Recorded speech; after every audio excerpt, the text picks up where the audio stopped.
Welcome to the sixth and final video in this series for North Georgia Knitting Guild's 2022 Sock Knit Along.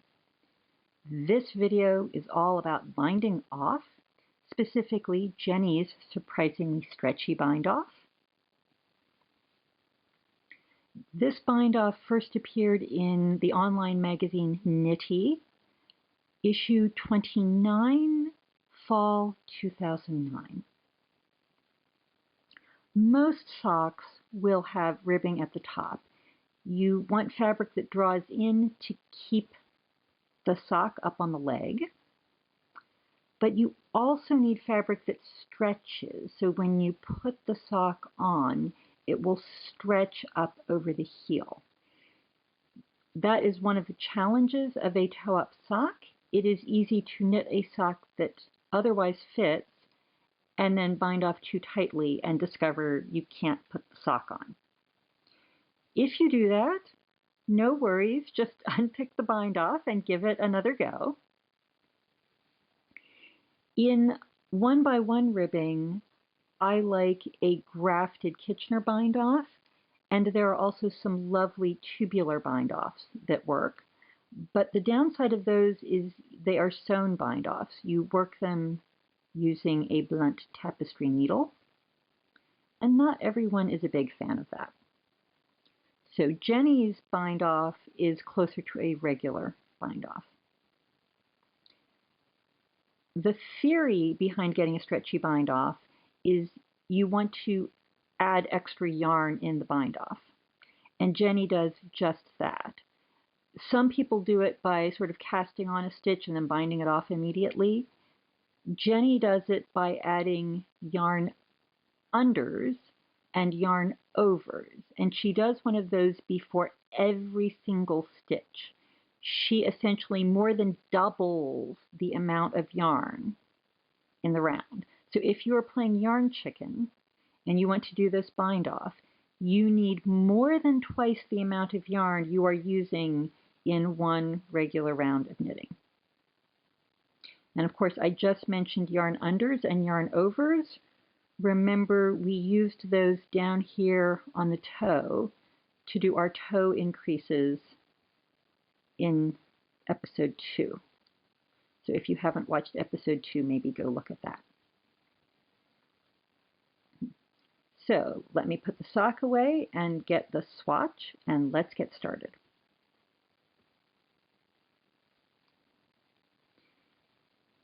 Here's my swatch. I want to set myself up so when I get all the way back around, I can figure out where to put the yarn to finish my bind off so that it's seamless and invisible at the end. I'm using the same size needle as I used for my swatch. Sometimes with Jeny's surprisingly stretchy bind off, I get a little bit loose. So sometimes I'll go down one needle size. As with so many things in knitting, try it, see what you get. This is a knit stitch. Jeny asks us to work a yarn under before a knit stitch. So that's the yarn is coming up the back and dropping down in front, and it's a little weird on this first one. There we go. And then we knit.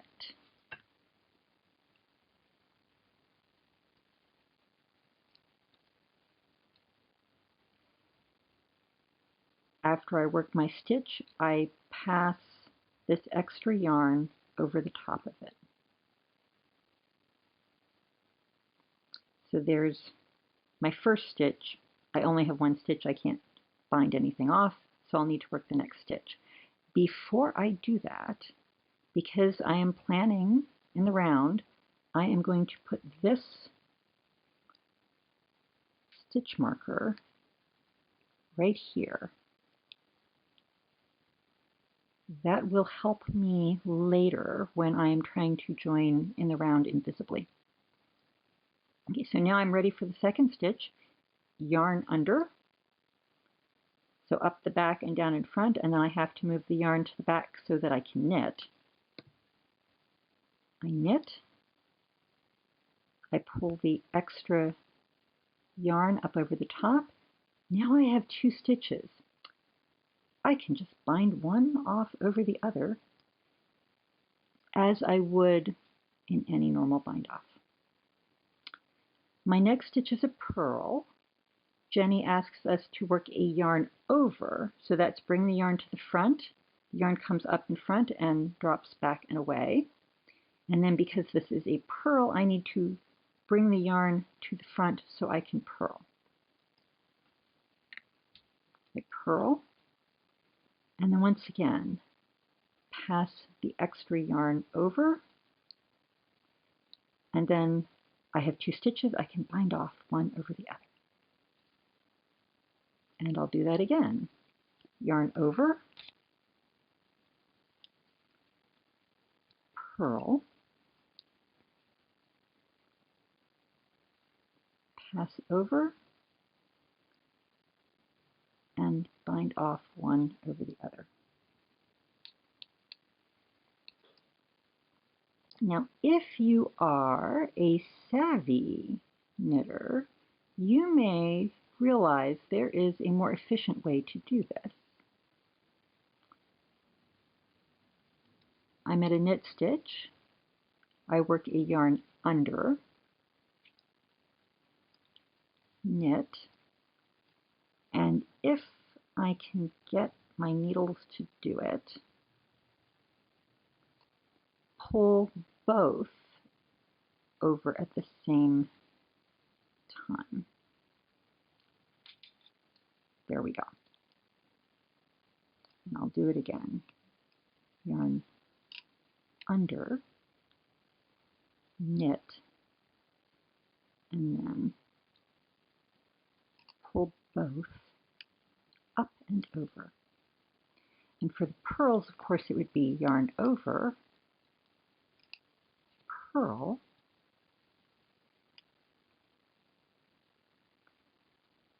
and pull both up and over. And I'll do that again. Yarn over, purl, and pull both up and over. The pointy needles really make a difference here. Now, if you find this really tricky to do, you can substitute a crochet hook for that right knitting needle. This trick works on this bind off, and it works on another number of other bind offs as well. So we'll do yarn under, and then I wrap like knitting, so don't let the crochet hook throw you off. And then this, I think, is easier with the yarn in the left hand. Then I draw that loop through, and I might have to do a little wiggling.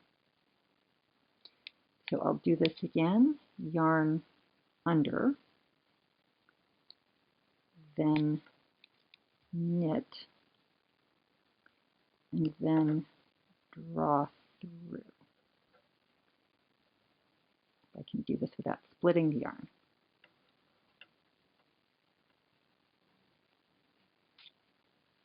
Okay, and then I need to get to the purls.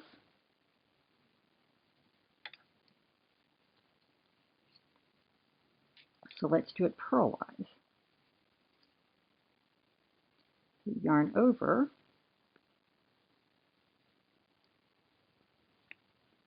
purl, and then draw through both loops. And I'll do that again. Yarn over, purl, and draw through both loops.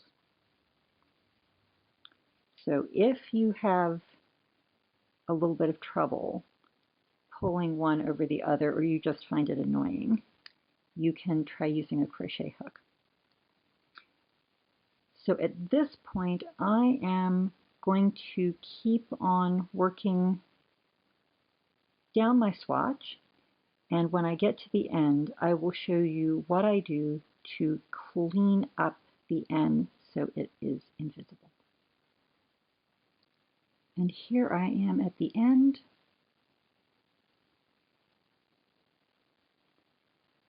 Pass over, bind off. Okay. So now all I need to do is get this to join. And that's why I put the pin here to begin with. I need to pull this loop out, and then I need to put it right back where it is. Fortunately,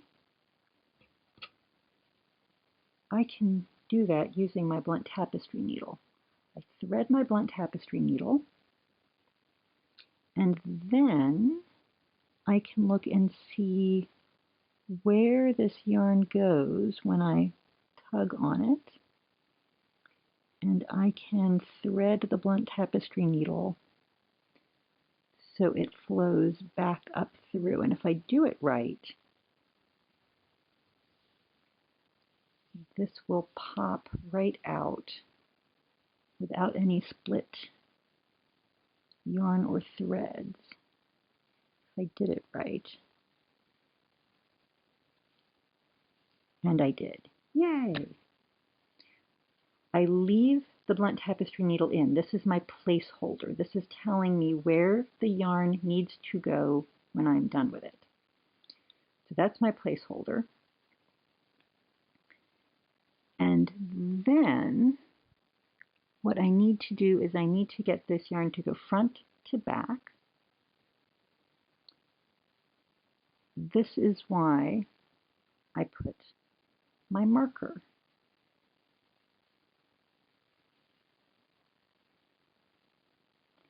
I've backed the top of the blunt tapestry needle through where I need to go.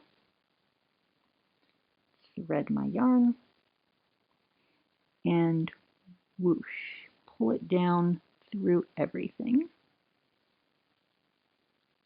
And I can take out my marker.